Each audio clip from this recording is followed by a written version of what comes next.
Hello viewers, আজকে আপনাদের সাথে শেয়ার করব কিভাবে আমি লাল শাক ভাজা করি।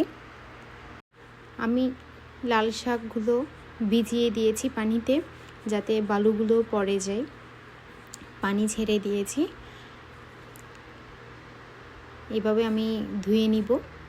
ধোয়ার পর আমি এভাবে একটা একটা করে কেটে নিব।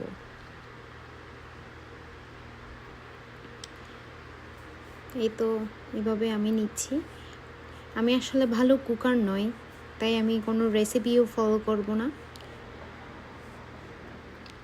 আমি আমার মতো করে নিয়েছি।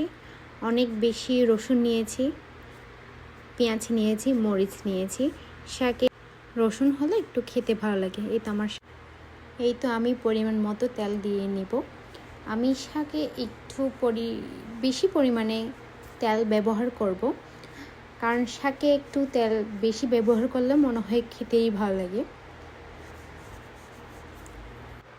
তেল গরম হয়েছে কিনা আমি একটা রসুনের পিস দিয়ে দেখব। এবার আমি সবকটি রসুন দিয়ে দিব। এরকম অল্প আছে আমি ভাজবো।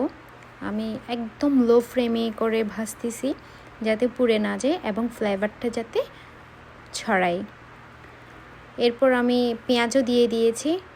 এরকম লাল বর্ণের যখন হবে, এভাবে আমি আস্তে আস্তে নাড়তে থাকবো, যাতে লাল বর্ণের হয়ে যায়। এই যে উপরে একটু দেখতে পাচ্ছেন, কারণ আমি অনেক বেশি রসুন দিয়েছি, যার কারণে একটু ফেনা দেখা যাচ্ছে।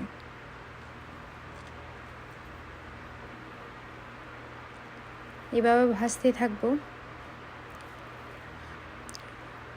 খাবার একটু মজা করে খেতে গেলে আসলে একটু সময় নিয়ে করতে হয়। যাই হোক, এরপর আমি লাল শাক দিয়ে দিব। সবকটি শাক দিয়ে দিব। লাল শাক আমার খুব বেশি ভালো লাগে, কারণ হচ্ছে লাল শাক ভাতে সাথে খেলে মনে হয় ভাতটা লাল হয়ে যায়। এই তো এভাবে নেড়ে ছেড়ে নিব। আমি আসলে ভালো কুকারও নই, ভালো বক্তাও নই, যার কারণে আমার কথা ক্লিয়ারও নাও হতে পারে। এই তো পরে ঢাকনা দিয়ে দিব। ঠিক 5 মিনিট অথবা 3 মিনিট পর আমি ঢাকনাটা সরিয়ে হালকা লবণ যে যার মতো করে অ্যাড করবেন, আমি আমার মতো করে অ্যাড করে নিয়েছি। অ্যাড করার পর আমি অ্যাড করব মরিচ। এরপর আবারও হালকা নেড়ে দিব।